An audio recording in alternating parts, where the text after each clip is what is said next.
রাজধানীর শাহবাগে রবিবার ছাত্র সমাবেশ করে ছাত্রদল আর এনসিপি কেন্দ্রীয় শহীদ মিনারে জনসমাবেশের আয়োজন করে। ফলে রাজধানীতে মানুষের চাপ বাড়ে, বিভিন্ন সড়কে যান চলাচল বন্ধ থাকায় দুর্ভোগে পড়ে নগরবাসী।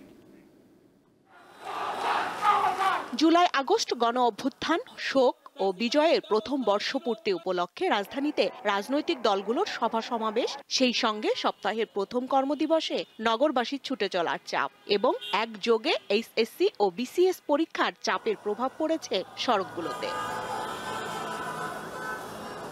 রাজধানীর শাহবাগ, ফার্মগেট, পল্টন, সায়েন্স ল্যাব, শ্যামলী, কাওরান বাজার সহ প্রায় সব সড়কে যানজটের চিত্র একই দেখা গেছে।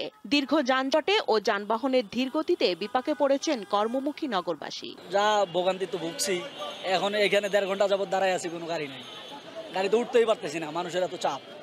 এইসব সমাবেশের কারণে হচ্ছে আরো বেশি ভোগান্তিটা আমাদের হয়।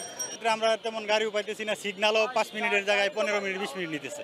বাস স্টপেজে অপেক্ষমান যাত্রীদের ঠেলাঠেলি করে উঠতে দেখা গেছে। গণপরিবহনের সংকটে গন্তব্যে পৌঁছাতে হিমশিম খান অনেকেই। এখন তো বাস পাইতেছে, বিভিন্ন দলের সমাবেশ হবে, এর ভিত্তিতে মানুষের চলতে হবে, ফিরতে হবে, সবকিছু করতে হবে।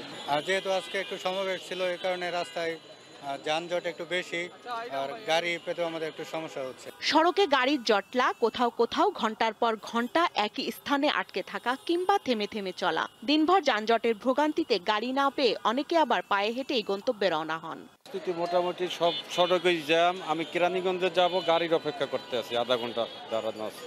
রাজনৈতিক সমাবেশ একটা নির্দিষ্ট জায়গায় করলেই ভালো হয়। রাজনৈতিক আয়োজন করতে গিয়ে জনসাধারণের স্বাভাবিক অধিকার যেন ক্ষুণ্ণ না হয়, সেদিকে নজর রাখার দাবি নগরবাসীর।